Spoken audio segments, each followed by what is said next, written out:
যাও তুমি একা চলে গেলে আমি বাঁচি। একা চলে গেলে তোর বিয়ে করছিস কেন? তোর বিয়ে করছিস কেন? গাইস দেখেন আমি তাকে কখন ধরে বলতেছি চলো চলো, সেও রেডি আমিও রেডি, কিন্তু সে যে কি বাহানা ধরতেছে না বুঝতে পারতেছ না। এই তোর সমস্যাটা কি? সমস্যা কিছু না, মা আসুক, মারে ঘরে বুঝাইতে তারপর যাই।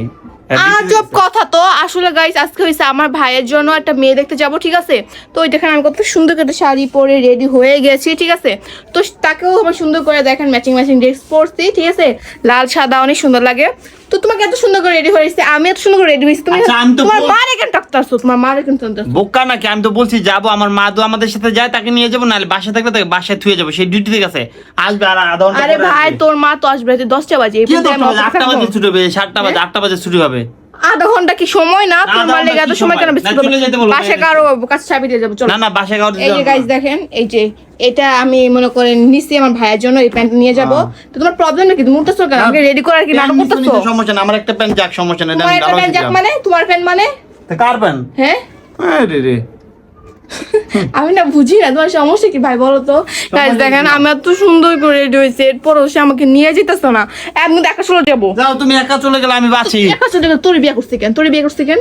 হ্যাঁ তোর বিয়ে করছিস কেন? মরে গেছিস গা, মরে গেছিস গা। দেখো আমি তোমার গায়ে হাত তুলি না দেখি এটা ভাইবো না যে আমি মানে বউ পিটাইতে পারি না, ঠিক আছে? তুমি বউ পিটাইতে সাবধানে রাখো। না আমি সাবধানে রাখবো না। বিয়াদব মহিলা কথা। তুমি কি করবা? তোদের মতো বিয়াদবের সাথে কথা বলতে আমার রাগ উঠে। কথা বলিস না, যা।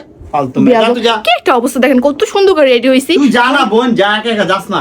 একবার চলে যাবো জীবন তুই থেকে। একবার যা, তোর কাপড় ঠিক আছে একবার চলে যাবো। ফালতু দেখেন আমার মাথা মুথা কি অবস্থা করে ফেলছে শয়তান বেটা। তুই জানো ধরলাম না, কিছু বললাম না, মাথা মধ্যে উঠলো। তুমি আমার শোনাও তো, আমি কিন্তু কাটা করবো এখন, তোমার নামে মামলা করবো। দেখো তুমি আমার অত্যাচার করো। তুই কচু ফালাইলো প্যান লয়ে। দেখছেন গাইস তোর প্যান্ট, তোর প্যান্ট না, তুই নে তোর প্যান্ট, তোর প্যান্ট নিয়ে তুই থাক। মহিলা এক নাম্বার। গাইস আমি আর কিছু বলতে চাই না, ঠিক আছে? বিয়া কইরা লাইফটা শেষ হয়ে গেছে আমার। তোর মতন বিয়া দাও, তোর মতন অসভ্য বেটার বিয়ে করে আমার লাইফটা আমি পুরো শেষ করে দিয়েছি। যাস না কে? আমার মুক্তি দে। কাবিনের টাকা দাও। কাবিনের টাকা তোর আল্লাহ তোরে দিব, কাবিনের টাকা যা। আমার আল্লাহ কেন দিব? হ্যাঁ আল্লাহ কেন দিব? এত সুন্দর করে রেডি হওয়ার পরও যখন ঘরের হাজবেন্ড এই অবস্থা করে, কার না ম্যাচটা খারাপ হয়?